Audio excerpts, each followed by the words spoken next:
안녕하세요. 오늘 저희가 함께 좀 깊이 살펴볼 자료는요. 지난주일 아산만 성결교회 정희정 목사님의 설교입니다. 성령 앞에 칼날. 네. 사도행전 6장 8절부터 15절. 그 스데반 집사님 이야기죠. 맞습니다. 오늘 이 설교의 핵심 메시지를 좀 파고들어서 그게 바로 당신의 삶에는 어떤 의미가 있을지 그런 걸 좀 나눠보려고 합니다. 네. 설교가 그 시작부터 좀 흥미로운 부분을 딱 짚어주시더라고요. 스데반이 분명 은혜와 권능이 충만해서 큰 기사와 표적을 행했다고 하는데 네, 그랬죠. 근데 바로 그 다음 순간에 엄청난 반대와 논쟁이 휘말리거든요. 그러니까요. 보통 우리가 생각하기엔 성령 충만하면 뭐든 다 잘 풀릴 것 같은데. 그렇죠. 그런 기대가 있잖아요. 근데 설교는 바로 이 지점에서 우리가 가진 생각, 그 통념과 현실 사이의 어떤 긴장감을 보여주면서 시작해요. 맞아요.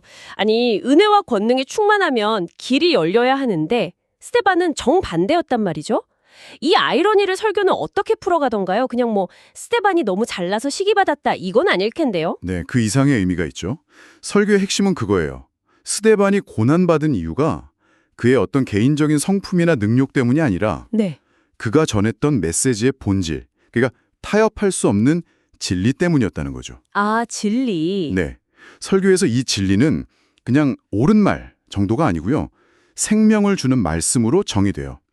특히 사도행전 4장 12절 인용하시면서 오직 예수 그리스도를 통해서만 구원을 얻는다는 이 메시지 있잖아요. 네네. 이게 어떻게 보면 좀 배타적이잖아요. 이 메시지가 세상의 가치관하고 정면으로 딱 부딪히면서 갈등을 일으켰다. 이렇게 설명하세요. 아, 그래서 설교 제목이 성령 앞에 칼날이군요. 네, 그렇죠. 진리를 딱 붙들고 서면 세상의 반대라는 그 날카로운 칼날을 마주하게 된다. 이런 의미겠네요. 맞습니다. 스데반은 분명 성령의 지혜로 말했는데도 사람들은 그 진실을 듣기 싫어했고 결국엔 막 거짓 증인까지 내세우잖아요. 참 안타깝죠. 바로 그 부분이에요. 진리를 타협 없이 전할 때 세상의 저항이라는 칼날이 어떻게 보면 필연적으로 따라올 수도 있다는 거죠. 스데반의 삶이 그걸 보여주는 거고요. 듣고 보니까요. 만약 진리 때문에 칼날을 마주해야 한다면 성령 충만하다는 게 오히려 고난을 자초하는 것처럼 느껴질 수도 있겠어요. 그렇죠. 그렇게 생각할 수도 있죠. 그럼 성령의 역할은 대체 뭘까요? 그냥 위험에 노출시키는 건 아닐 거잖아요. 설교는 이 중요한 질문에 대해서 뭐라고 답하던가요? 아주 중요한 질문인데요. 설교는 성령 충만이라는 게 문제를 그냥 없애주는 마법 같은 해결책이 아니라고 말해요. 아, 해결책이 아니다. 네, 그보다는 그 칼날과 같은 고난을 감당할 힘, 그리고 담대함을 주는 거라고 강조합니다. 감당할 힘과 담대함. 네, 결정적인 장면이 그거잖아요.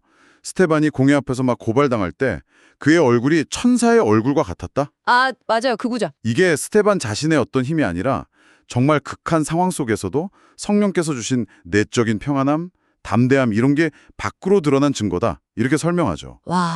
그러면서 이제 한국전쟁 때 병천 성결교회 성도님들 순교 이야기, 특히 그 만삭의 몸으로도 담대하게 복음을 외치셨다는 정수일 집사님 일화, 이런 걸 예로 드시면서 성령께서 주시는 그 초인적인 용기를 정말 상상하기 어려운 용기네요. 듣다 보니 이 설교는 결국 바로 당신의 신앙생활을 한번 정면으로 돌아보게 만드는 것 같아요. 그렇죠. 혹시 나도 모르게 신앙이라는 걸 그냥 어려운 문제 피하는 어떤 방패막이 아니면 세상적인 성공을 얻는 수단 이렇게만 여기고 있진 않은지 그런 질문을 던지는 거죠. 맞습니다. 설교는 우리 신앙의 목적지가 현세적인 복이나 문제 해결, 여기에만 있어서는 안 된다고 도전하는 거예요. 네. 그게 아니라 진리, 바로 그 자체에 있어야 한다는 거죠. 진리를 위해 살 때 세상에 반대가 있을 수 있다는 걸 인정하고 또 받아들이고. 받아들이고. 네.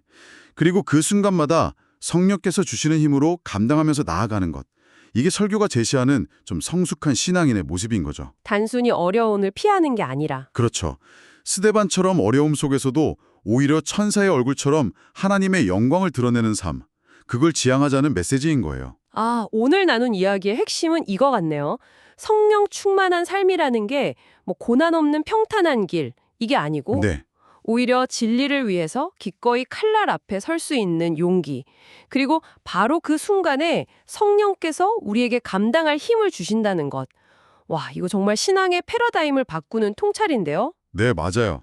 세상은 여전히 어쩌면 더 강하게 오직 예수라는 이 진리에 대해서 날카로운 칼날을 세울 수 있거든요. 그렇죠. 이 설교는 바로 그 현실 앞에서 우리가 무엇을 붙들어야 하고 또 어떤 태도를 취해야 할지 아주 근본적인 질문을 던져주는 것 같습니다. 마지막으로 이 질문을 당신께 한번 던져봅니다. 당신의 삶에서 마주하는 크고 작은 칼날들 앞에서 오늘 우리가 나눈 이 스데반의 모습, 그리고 성령의 역할에 대한 메시지가 당신의 발걸음을 어떻게 변화시킬 수 있을까요? 한번 깊이 생각해 보시는 그런 시간이 되기를 바랍니다.